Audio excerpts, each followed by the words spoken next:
వీరులు వికలాంగులు కాదు మేము విప్లవ వీరులు. ఇట్లా పుట్టిన అట్లా సచ్చేటోళ్ళం కాదు, చరిత్ర సృష్టించే వాళ్ళని తెలంగాణ సాంస్కృతిక శాఖ సౌజన్యంతో అంతర్జాతీయ దివ్యాంగుల దినోత్సవం సందర్భంగా రవీంద్ర భారతిలో ఘనంగా నిర్వహించారు.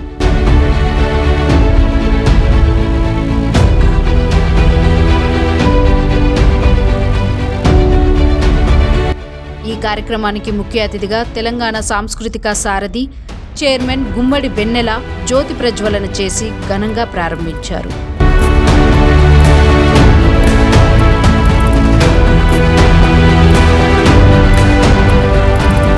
తెలంగాణ వికలాంగుల హక్కుల సమితి రాష్ట్ర అధ్యక్షులు కిరణ్ గుత్తికొండ నేతృత్వంలో మేడ్చల్ జిల్లా అధ్యక్షులు మెరుగు శివకృష్ణ ఆధ్వర్యంలో ఈ కార్యక్రమాన్ని ఘనంగా నిర్వహించారు. ఈ సందర్భంగా విద్యార్థులు సాంస్కృతిక కార్యక్రమాలు, తెలంగాణ ఆటపాటలతో చిన్నారులు అలరించారు. ఈ సందర్భంగా తెలంగాణ సాంస్కృతిక సారథి చైర్మన్ గుమ్మడి వెన్నెల మాట్లాడుతూ, వికలాంగులం కాదు విప్లవ వీరులం, ఇట్ల పుట్టి అట్ల సచ్చేటోళ్ళం కాదు, చరిత్ర సృష్టించి సచ్చేటోళ్ళం మేము అంటూ సభను ఉద్దేశించి దివ్యాంగులకు ఉత్తేజాన్ని నింపారు.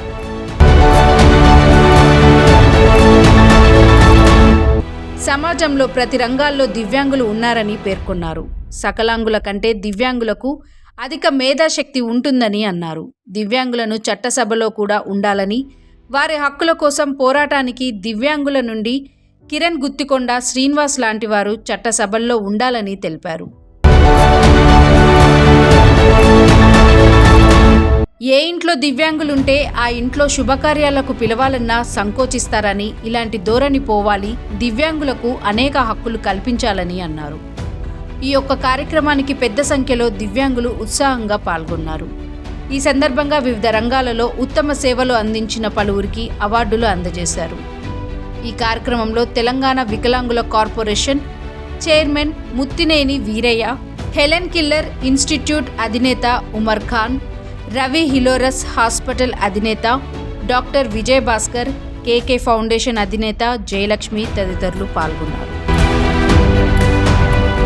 వికలాంగులు కాదు మేము విప్లవ వీరులు, వికలాంగులు కాదు మేము విప్లవ వీరులు, ఇట్లా పుట్టినం అట్లా సచ్చేటోళ్ళం కాదు, చరిత్ర సృష్టించే వాళ్ళమని ఎప్పుడు దగ్గర అనేవాళ్ళు. సో మీరు సమాజంలో చూసుకుంటే సైంటిస్టులను చూసుకుంటే వాళ్ళు దివ్యాంగులే ఉంటారు, అద్భుతాలు సృష్టించిన దాంట్లో దివ్యాంగులే ఉంటారు, సామాన్య పేద కుటుంబాల నుంచే ఉంటారు.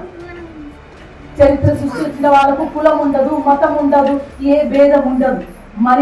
మనిషిలో ఉన్న గుణం, మనిషిలో ఉన్న తెలివి, నిజం చెప్పాలంటే సామాన్యముల కన్నా జనరలీ ఐక్యూ లెవెల్స్ దివ్యాంగులకు ఎక్కువ ఉంటాయి.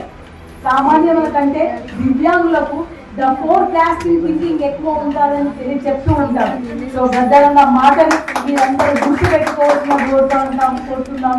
మేము వికలాంగులం కాదు విప్లవ వీరులం, ఇట్లా ఉట్టి అట్లా చచ్చేటోళ్ళం కాదు, ఇట్లా ఉట్టి అట్లా చచ్చేటోళ్ళం కాదు.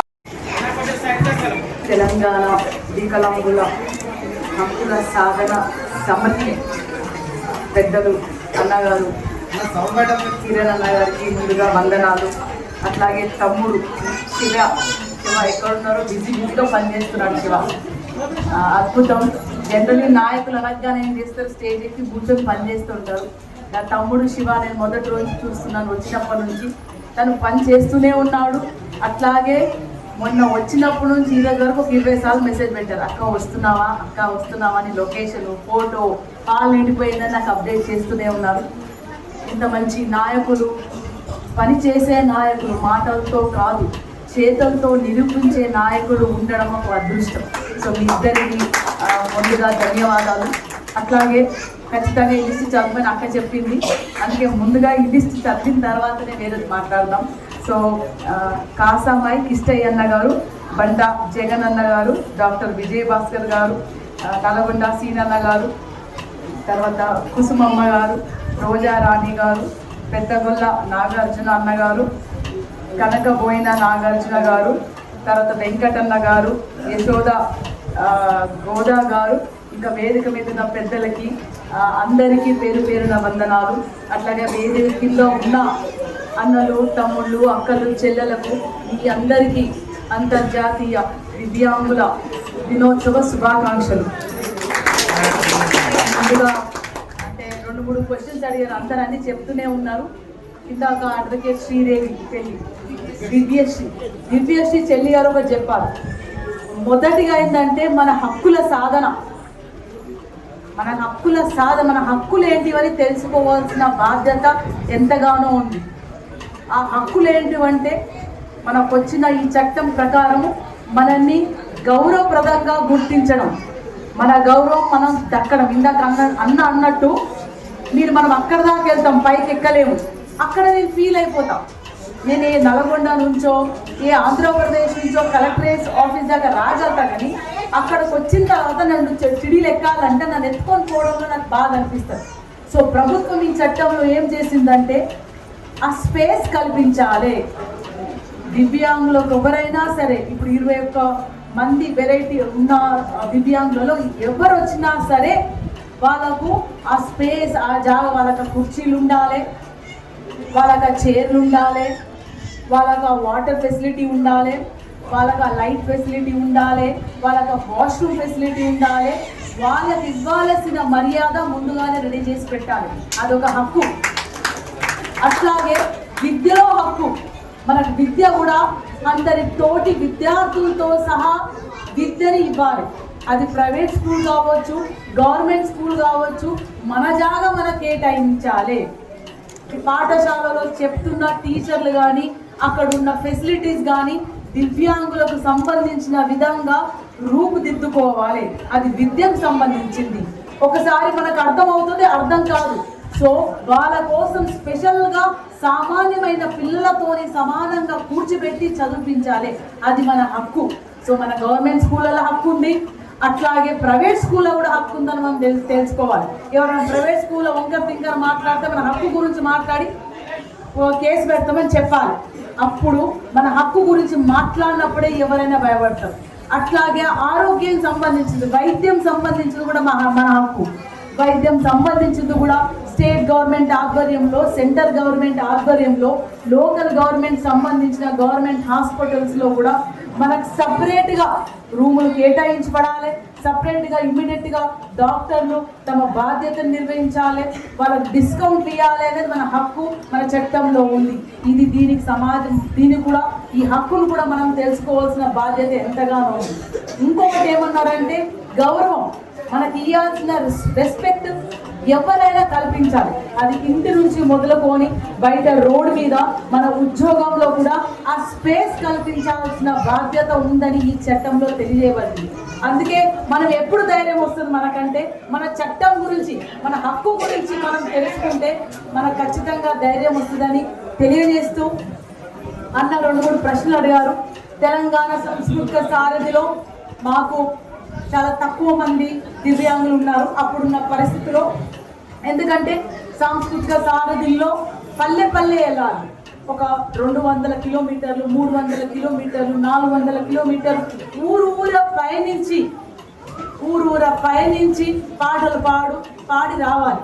సో మీ దాంట్లో కూడా మన దివ్యాంగుల్లో కూడా ఎంతో అద్భుతంగా పాడే వాళ్ళు ఉన్నారు, రాసే వాళ్ళు ఉన్నారు, ఆడే వాళ్ళు ఉన్నారు, డప్పు కొట్టే వాళ్ళు ఉన్నారు. అయినా సరే అప్పుడున్న పరిస్థితిలో తీసుకోలేని పరిస్థితి ఉండింది. కానీ రానున్న టైంలో ఖచ్చితంగా అది కూడా మనం రూల్ ప్రకారము ఏ విధంగా దివ్యాంగులకు ఆ స్పేస్ ఇవ్వగలవచ్చు, ఏ విధంగా రచయితలుగా తీసుకుందామా వాళ్ళని, లేకపోతే వాళ్ళని డప్పు కొట్టేది ఉంటే వాళ్ళకు మిందక స్పేస్, వాళ్ళకు ఏమంటారు, వాళ్ళకి అది కల్పించాలి. ఒక వెహికల్ అన్న ఇవ్వాలి, లేకుంటే వాళ్ళని తీసుకొని పోవడానికి ఒక అసిస్టెంట్ అన్న ఇవ్వాలి. సో అలాంటి స్పేస్ కల్పించే విధంగా ఏ విధంగా సెలెక్ట్ చేసి వాళ్ళని డిస్టిక్ 2 లేకపోతే 4 అనేది అక్కడున్న మన తెలంగాణలో ఉన్న వికలాంగుల సంఘంతో చర్చించి దాన్ని ముందుకు తీసుకుపోతామని ఆల్రెడీ మేము అది రాస్తున్న విషయంలో ఖచ్చితంగా నిబంధనల్లో మేము ఇది ఖచ్చితంగా కన్సిడర్ చేస్తామని తెలియజేస్తూ అదే నమస్తే, ప్లీజ్ డూ వెల్కమ్ అని చైర్పర్సన్ వీరన్న గారికి వెల్కమ్ అన్న. Thank you so much. So ఇది తెలంగాణ సాంస్కృతిక సారథి నుంచి తప్పకుండా ఉపాధి కల్పన. ఇది ఉపాధి కాదు, మన గౌరవం అని నేను తెలియజేస్తూ రానున్న తెలంగాణ సంస్కృతి సారథి రిక్రూట్మెంట్ ఉంటే అది వెనకాల బ్యాక్ ఎండ్ జరగదు. ఖచ్చితంగా అది అసెంబ్లీలో చర్చించి తర్వాత పేపర్ నోటిఫికేషన్ ఇచ్చి కలెక్టర్ గారి ఆధ్వర్యంలో జరుగుతుందని మీకు తెలియజేస్తున్నాం. ఆల్రెడీ మా తెలంగాణ సంస్కృతి సారథులు చాలా కష్టపడుతున్నారు. సామాన్యమైన కళాకారులు కూడా 200-400 కిలోమీటర్ వాళ్ళ సొంత వెహికల్లో ప్రయాణించడం కూడా చాలా ఇబ్బంది అవుతుంది. సో దానే స్ట్రీమ్ లైన్ చేయడానికి మేము ప్రయత్నిస్తున్నాం. వచ్చినప్పటి నుంచి మన వాళ్ళకు టైంకి జీతాలు, ఒక మెడికల్ ఇన్సూరెన్స్, ఒక డెత్ ఎక్స్గ్రేషియా, ఒక రిటైర్మెంట్ ఎక్స్గ్రేషియా, ఇంకా ముందుకు పోతే ఇంకా అద్భుతంగా ప్రజలను చేరడానికి ఒక వెహికల్, ఒక బండి కానీ పెడితే మాత్రం పల్లెల్లోకి వెళ్తారు బాగా.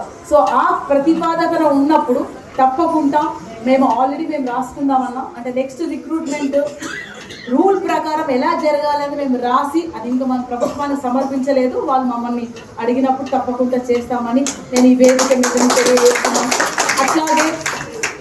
అట్లాగే మనం కాంగ్రెస్ పార్టీ ఆధ్వర్యంలో శ్రీ రేవంత్ అన్న గారు వచ్చినప్పటి నుంచి మీరు చూస్తుంటాం. రేవంత్ అన్న గారు నుంచి మొదలుపెట్టి చివరి స్థాయిలో ఉన్న మేము చైర్పర్సన్స్ మాత్రం ఒక్కరోజు కూడా నిద్రపోకుండా, ఒక్కరోజు రెస్ట్ తీసుకోకుండా, ఒక్కరోజు పర్సనల్ ఫ్యామిలీ టైం కేటాయించుకుంటా, ఆఫీస్లో పని, బయట పిలిచే వాళ్ళ పని, రైట్, ఇలాంటి ఇన్విటేషన్స్ వస్తే ఎక్కడికి వెళ్ళినా సరే ప్రజల్లో ఉండి ప్రజలతో మాట్లాడు. సోషల్ మీడియాలో తక్కువ ఉన్నాం, ఈ మీడియాలో ఎక్కువ ఉన్నాం మేము, రైట్. మేమేమి మొత్తం కాంగ్రెస్ పార్టీ గద్దరను కూడా అంటే గద్దరన్న సపరేట్ మీడియా లేకుండే, ప్రజలే మీడియా. అట్లాగే కాంగ్రెస్ పార్టీలో పనిచేస్తున్న పై స్థాయి నుంచి కింది స్థాయి వరకు ప్రతి ఒక్క మంత్రి కానీ, ఎమ్మెల్యే కానీ, చైర్పర్సన్ కానీ అందరూ కూడా మేము ప్రజల్లో ఉంటాము. ప్రజలే మా సోషల్ మీడియా అని నిర్విరాహంగా పనిచేస్తున్నాము, నిజాయితీగా పనిచేస్తున్నాం. సో అదే మన ఎగ్జాంపుల్. సో మనము మేనిఫెస్టోలో ఉన్న దివ్యాంగులకు సంబంధించింది తప్పకుండా నెరవేరుతుందని ఈ వేదిక మీద నుంచి తెలియజేస్తున్నాం. ఎందుకంటే మనకు అప్పుల పాలైన తెలంగాణని ఒక్కొక్కటిగా సమస్యలు సాల్వ్ చేసుకుంటూ వస్తున్న ప్రభుత్వం 10 ఏళ్ళగా జరగని సమస్యలని, మనం 10 ఏళ్ళగా జరగని పనులని ఇప్పుడు 2 ఏళ్లలో నిరూపించి చూపెడుతున్నాం. అన్నగారి ఆధ్వర్యంలో మన సమస్త వికలాంగుల తరఫున మన తెలంగాణ రాష్ట్ర ప్రభుత్వం తరఫున కూడా ప్రత్యేక ధన్యవాదాలు. ఈ కార్యక్రమానికి ముఖ్య అతిథిగా ఇచ్చేసిన మనందరి అక్క, మనందరి సోదరి, మన ఆత్మ బంధువు, మన వెన్నెలకి, మరి ఇక్కడికి వచ్చేసిన అందరికీ కూడా, నా తోటి వికలాంగులందరికీ కూడా, మరి మిగతా అతిథులకు కూడా హృదయపూర్వక శుభాకాంక్షలు, ధన్యవాదాలు కూడా తెలియజేస్తూ, ప్రతి చాలా సమయం మించిపోయింది కాబట్టి మిత్రులు మీ అందరికీ తెలుసు. సరే, గవర్నమెంట్ ఏర్పడిన నాటికి యాక్చువల్గా ఎన్నో ఆశలతోని గవర్నమెంట్లోకి అడుగుపెట్టింది కాంగ్రెస్ పార్టీ అనేది. సీఎం దగ్గర నుంచి మొదలు పెట్టుకుంటే చైర్మన్ వరకు కూడా ఎన్నో ఆశలు పెట్టుకున్నారు, ఎన్నో ఆలోచనలు కూడా పెట్టుకున్నారు. ఏదో ఒకటి చేయాలి వాళ్ళ సంబంధిత వర్గాలకి. అక్కడికి పోయేసరికల్లా అప్పే ఎక్కువ దొరుకుతుంది, డబ్బులు లేవు. అయినప్పటికీ కూడా ఒక 240 అంశాలు, 24 నెలలు 240 అంశాలు సీఎం గారు మార్చిన అంశాలని మొన్న రీసెంట్గా ఒక బుక్ రిలీజ్ చేశారు. మనం కూడా ఒక ఉన్నత విద్యలో 5% రిజర్వేషన్ ఇచ్చుకోగలిగాం, కోర్టు ఉద్యోగాలు 4% రిజర్వేషన్ ఇచ్చుకోగలిగాం. ఇవాళ భారతదేశంలో ఎక్కడ లేని విధంగా ఒక 40% వైకల్యం ఉంటే మనం ఇలా ఎయిడ్స్ అండ్ అప్లయన్సెస్ ఇవ్వగలుగుతున్నాం. దేశంలో కేంద్ర ప్రభుత్వం ఇవ్వట్లేదు, బీజేపీ పాలిత రాష్ట్రాలు కూడా ఇవ్వట్లేదు, ఏ రాష్ట్రం కూడా ఇవ్వట్లేదు. అన్ని రకాల సడలింపులు మనం ఎయిడ్స్ అండ్ అప్లయన్సెస్ ఉపకరణాలు చేసుకోగలిగాం. ఉద్యోగులు ఉంటే ఎక్కడైతే ఉద్యోగం చేస్తున్నారో అక్కడే ప్రమోషన్ పొందే విధంగా, మరి హ్యాండిక్యాప్డ్స్ పిల్లలు ఉన్నటువంటి తల్లిదండ్రులకు కూడా, తీవ్ర వైకల్యం ఉన్న పిల్లలు ఉన్న తల్లిదండ్రులకు కూడా వర్తించే విధంగా అక్కడే ప్రమోషన్ పొందేలా జీవో నెంబర్ 34 తీసుకొచ్చి ఇలా వికలాంగ ఉద్యోగుల్లో 40,000 మంది ఉద్యోగుల్లో మనం ఆనందం ఇచ్చింది. తీవ్ర వైకల్యం ఉన్న వికలాంగుల తల్లిదండ్రులకు కూడా నాకు వికలాంగులు పుట్టారు, తీవ్ర వైకల్యం ఉంది, అని బాధపడకుండా వాళ్ళ అదృష్టంగా భావించేలా ఆ జీవో నెంబర్ 34 వాళ్ళకి పనిచేస్తా ఉంది. వికలాంగుల దినోత్సవం రోజున ఎప్పుడు కూడా ఓడి ఇవ్వలేదు, ఓడి కూడా ఇచ్చుకోవడానికి మనం సిద్ధమైంది, ఇచ్చేసినాం. ఇలా లూయిస్ బ్రైలీ జయంతి రోజు కూడా మరి మన అందరి సోదరులు ఉద్యోగులకు కూడా ఓడి ఫెసిలిటీ ఇవ్వాలని చెప్పేసి నేను ఇప్పుడే సెక్రటరీ గారికి ఆ విషయం కట్టుకొచ్చాను. అంతేకాకుండా ఇలా ఇందిరమ్మలో 5% రిజర్వేషన్ ఇచ్చుకోగలిగినాం. వేలాది మంది వికలాంగులు ఇలా ఇండ్లు కట్టుకోగలిగాం. ఇలా సెల్ఫ్ హెల్ప్ గ్రూప్స్ ని మళ్ళా మనం పునః ప్రారంభించి ప్రతి గ్రూప్ కి మనం 15,000 ఇచ్చే విధంగా ఇప్పటికి మన 6,000 గ్రూపులను మనము సిద్ధం చేయడం జరిగింది. ఇలా ఎన్నడూ లేని విధంగా దాదాపు 2009 తర్వాత ఇవాళ ఒక ఆధార్ కార్డు 2 పాస్పోర్ట్లు తెస్తే సదరం సర్టిఫికెట్ ఇచ్చిన మనం జూబ్లీహిల్స్ నియోజకవర్గంలో అది రాష్ట్రం మొత్తం కూడా అప్లికేబుల్ చేయాలనుకున్నాం. ఇలా ఎన్నో విషయాలు మనం మార్పులు చేసినాం. ఇంకా మనం మార్పులు చేయాల్సిన అంశాలు చాలా ఉన్నాయి. ఇప్పుడు ఇంకా చాలా విషయాలు మనం చెప్పలే కానీ చాలా ఉన్నాయి. ఇంకా మార్పులు చేసినాం. ఇంకా మనం చాలా మార్పులు కూడా చేస్తాం. ఇలా ఒక 10,000 మంది వికలాంగులకు ఏడ్చేది అప్లికేషన్స్ ఇవ్వడానికి సిద్ధంగా ఉన్నాం. రేపు మాకు సీఎం గారి చేతులుగా మనం ఇస్తాం, 100% ఇస్తాం. అవన్నీ రెడీ అయి కూర్చున్నాయి. మళ్ళీ ఒక 10,000 మంది వికలాంగులకు కూడా మన ఎయిడ్స్ అండ్ అప్లయన్సెస్ మన కొత్త సంవత్సరంలో ఇవ్వడానికి మన ప్రతిపాదనలు సిద్ధం చేసినాం. అవి కూడా ముందుకు పోతా ఉన్నాయి. బ్యాక్లాగ్ ఉద్యోగాల గురించి ఏ క్షణమైన నోటిఫికేషన్ ఇవ్వడానికి ఉన్నప్పటికీ కూడా అందరికి మంచి విషయం ఇది. గ్లోబల్ సమ్మిట్ లో భాగంగా పూరా వెంకటేశ్వర గారు టీఎస్పీఎస్సీ చైర్మన్ గారితో ఇటుపక్క మన సెక్రటరీ గారితో కూర్చొని ఈ విషయం డిస్కస్ చేశాను. ఏ క్షణమైనా అన్ని డిపార్ట్మెంట్లో ఉన్నటువంటి బ్యాక్లాగ్ పోస్ట్ గ్రూప్ 1 కాడి నుంచి అటెండర్ వరకు కూడా టీఎస్పీఎస్సీ ద్వారా స్పెషల్ రిక్రూట్మెంట్ నిర్వహించడానికి పూరా వెంకటేశ్వర గారు కూడా వారు ఒప్పుకున్నారు. వారికి కూడా పూరా వెంకటేశ్వర గారికి కూడా మన వికలాంగుల తరఫున ప్రత్యేక ధన్యవాదాలు తెలపాలి. దానికి మార్గం సుగమమైపోయింది. మనం పెన్షన్ గురించి ఇబ్బంది పడుతూ ఉన్నాం. ఇప్పుడు వాస్తవానికి మనందరికీ తెలుసు, సరే పెన్షన్ అనేది 4,000 ఉండే, 3,016 ఉండే. ఖమ్మంలో రాహుల్ గాంధీ గారు వచ్చినారు. ఖమ్మం సభ, ఖమ్మం డిక్లరేషన్, పెన్షన్ డిక్లరేషన్ అక్క. ఆ రోజు గద్దరన్న ఉన్నాడు. గద్దరన్న రాహుల్ గాంధీ గారికి ముందు పెట్టింది ఆ సభ వేదిక నుంచి. అప్పుడు 4,000 పెన్షన్ ప్రకటించారు. అప్పుడు మనకు పెన్షన్ వస్తుంది, ఎంత వస్తుంటే 3,016 వస్తుంది. 20 రోజుల తర్వాత కేసీఆర్ ఏం చేశాడు, ఈ 3,016 కాస్త 4,016 చేశాడు. అప్పుడు నేను ఏఐసిసితో కొట్లాడి రాహుల్ గాంధీ గారిని ఒప్పించి, కేసీ వేణుగోపాల్ గారిని ఒప్పించి, మన ఇప్పుడు ముఖ్యమంత్రి వర్యులు ఆనాడు పిసిసి అధ్యక్షుడు రేవంత్ రెడ్డి గారిని ఒప్పించి, శ్రీధర్బాబు గారిని ఒప్పించి మన 6,000 పెన్షన్ పెట్టించుకున్నాం. మీరు ఎవ్వరు అడిగితే కాదండి, అది యాక్చువల్గా ఏంటంటే వికలాంగులకి పెన్షన్ ఎన్నిక వచ్చినప్పుడల్లా డబల్తో పోవాలని మన ప్రారంభిక సిద్ధాంతం. ఇవాళ 6,000 అయింది. ఆ 6,000 మనం ఖచ్చితంగా మార్చి తర్వాత అందరికీ 6,000 వస్తుంది. 6,000 వస్తుంది. ఆ దసరా గదిలింది, ఈ బడ్జెట్ లో పెడుతున్నారు. మనకి ఏప్రిల్ నుంచో మే నుంచో మనం 6,000 రూపాయలు అందరం తీసుకోగలుగుతాం. వచ్చే ఎన్నికల నాటికి ఈ పెన్షన్ 6,000 కాదు,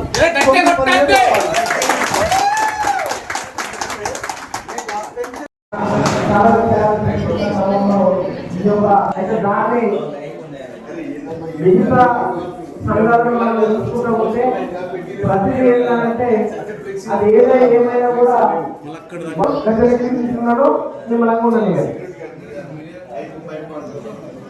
అయితే ఈ యొక్క చట్టానికి మాకు అనుకుంటే ఏమైందంటే వికలాంగులకు సంబంధించిన హక్కులను మనము సాధించుకునే దశలోనే మనం కార్యక్రమాలు చేస్తాం. ఎవరిని ఇక్కడ తిట్టడం కానీ, ఎవరిని మనము అది పోవడం కానీ ఇక్కడ కాదు. మనకున్న ఏంటి, ప్రతి వాళ్ళము భారతదేశంలో ఒక రాజ్యాంగానికి అనుగుణంగా బతికే వాళ్ళమే. అది ఏ స్థాయిలో ఉన్నా స్థాయిలో 4 రూపాల్లో ఉంటాయి, కానీ మనం బతికేది మాత్రము వాటి గురించే బతకడం జరుగుతుంది. అవునా కదా? సరే గట్టిగా చెప్పండి కొట్టాలి మనందరం. ఎందుకనంటే డాక్టర్ బిఆర్ అంబేద్కర్ గారు మనకు హక్కులను ఏదైతే ఇచ్చిన తర్వాత ఈ రోజు చేస్తున్న వాళ్ళు చాలా మంది ఏంటంటే మనకున్న రిజర్వేషన్ ప్రకారంగా, రిజర్వేషన్ అంటే హక్కు ద్వారా వస్తుంది. కానీ ఎవరైనా రిజర్వేషన్ ప్రకారం మనము స్కూల్లో చదివిస్తాము, కాలేజీలో చదివిస్తాము. రిజర్వేషన్ ప్రకారంగా చదువు అయిపోయిన తర్వాత ఒక ఉద్యోగం వస్తుంది. ఉద్యోగం వచ్చినాక ఫస్ట్ జీతాన్ని తీసుకొని ఎక్కడ పెడతాము? Very good. ఎవరు చెప్పారు? దేవుని దగ్గర పోయి తిరుపతి ఉండిల్లో లేకుంటే నరసింహ ఉండిల్లో వేస్తారు. అంటే చూడండి, ఈ యొక్క దేశంలో మనకి ఇచ్చిన యొక్క హక్కులు ఏమైతున్నాయో వాటిని మర్చిపోతాం. వాటి ద్వారా ఎదుగుతాం, వాటి ద్వారానే పైకి వస్తాం. కానీ తీరా వాటి ద్వారా వచ్చిన ఫలాన్ని తీసుకుపోయి మాత్రము ఎక్కడో కొంతమందికి మనము అక్కడ వేయడం జరుగుతున్నది. ఇది చాలా సూక్ష్మంగా మనం ఆలోచన చేయాలి. కాబట్టి మేము కూడా ఏంటంటే మా కమిటీ ద్వారా నిర్ణయం చేసుకున్నది అదే, మనకున్న దాని ప్రకారంగా గవర్నమెంట్ నుంచి హక్కుగా మనం తీసుకుంటాం, కొట్లాడదాం, తీసుకుందాం. కానీ దాన్ని ఒక సామరస్యంగా చేసుకోవాలి. తర్వాత ఇలాంటి పెద్దవాళ్ళు చాలా మంది ఇక్కడ చూస్తే నాకు తెలిసి ఎవరికి కూడా వీళ్ళ ఫ్యామిలీలో వికలాంగులు ఎవరు లేరు. అయినా కూడా వికలాంగులు, సమాజంలో వికలాంగులు అంటే వీళ్ళకు చాలా ప్రేమ. ఎప్పటికీ ఏదో ఒకటి మేము చేయాలి, వీళ్ళకి ఎప్పుడు మేము అందుబాటులో ఉండాలి అనే దాని మీదనే వీళ్ళందరూ. కాబట్టి వీళ్ళందరి మధ్యలో మనము డిజబుల్డ్ అంటే ఏంటంటే ఒక పండుగ వాతావరణం చేసుకోవాలని చెప్పేసి అని ఎవరి ఇయర్ మేము కాసం ఇష్టంతో పెట్టుకొని చేస్తుంటాము. తను అధ్యక్షులుగా ఉన్నప్పుడు సార్ మేము దాదాపుగా అంత్యోదయ కార్డులు కానీ ప్రతి దాంట్లో కానీ ఒక వార్డు మెంబర్ చేసిన యొక్క చరిత్ర మా కమిటీకి దక్కింది సార్. కొట్టాలి గట్టిగా చెప్పండి. మనం మా సీనన్న ఈ సంవత్సరం రిజర్వేషన్ తీసుకొచ్చినది ఉన్నది ఓకే, కానీ మేము అది మనకు ఒకటి తెలియని పీరియడ్లోనే అడగుట్టలో ఆస్మాన్ చెప్పేసి ఆమెని మన పద్మారావు గారితో మాట్లాడక వార్డు మెంబర్ చేసిన చరిత్ర మన కాశీకృష్ణయ్య గారు మన వ్యవస్థాపక అధ్యక్షులు ఉన్నప్పుడు. పోతే బండా జగన్ తను అధ్యక్షతగా ఉన్నప్పుడు మేము ఇదే బేగంపేటలో సార్ మామూలుగా ఎవరికైతే మన హైటెక్ కంపెనీ ఉందో హైటెక్ కంపెనీ KTR తో